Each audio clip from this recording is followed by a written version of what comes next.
বন্ধুরা, তোমরা কে কে শুক্তো খেতে পছন্দ করো? শুক্তো কিন্তু কম বেশি আমরা প্রত্যেকেই পছন্দ করি। আর কি বলো তো, বাঙালি মানেই কিন্তু শুক্তোর প্রতি একটা আমাদের দুর্বলতা আছে, তাই না বলো? যে কোনো ভালো ভালো অনুষ্ঠানেই কিন্তু আমরা শুক্তো করে ফেলি।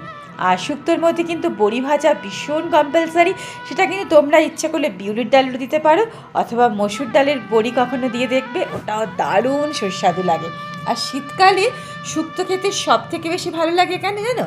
শীতকালে না এত সুন্দর সুন্দর তাজা তাজা সবজি বাজারে বিক্রি হয়, সেগুলো এনেই মনে হয় না বেশ একটু শুক্তো রান্না করলে কেমন হয়। আর এটা কিন্তু খুব ইম্পর্টেন্ট, যেটা হচ্ছে তোমার পাঁচফোড়ন খালি কড়াইতে একটু ভেজে নেবে, তারপরে ওটাকে না আধা ক্রাশ করবে, পুরো ক্রাশ করবে না। ওর মধ্যে কিন্তু মেথির পরিমাণটা একটু কম দেবে আর মৌরির পরিমাণটা একটু বেশি দেবে, আর সবশেষে দুধ। আর এত সুন্দর লাগে শুক্তো খেতে, আর ভীষণ কিন্তু হেলদি। আর নামানোর আগে ওই পাঁচফোড়ন ভাজার গুঁড়োটা দিয়ে দেবে, আর দিয়ে দেবে তোমার বড়ি ভাজা, একটু গুঁড়ো করে বড়িটাকে দিও, দেখবে দারুণ লাগবে। গরম ভাত কোথায়!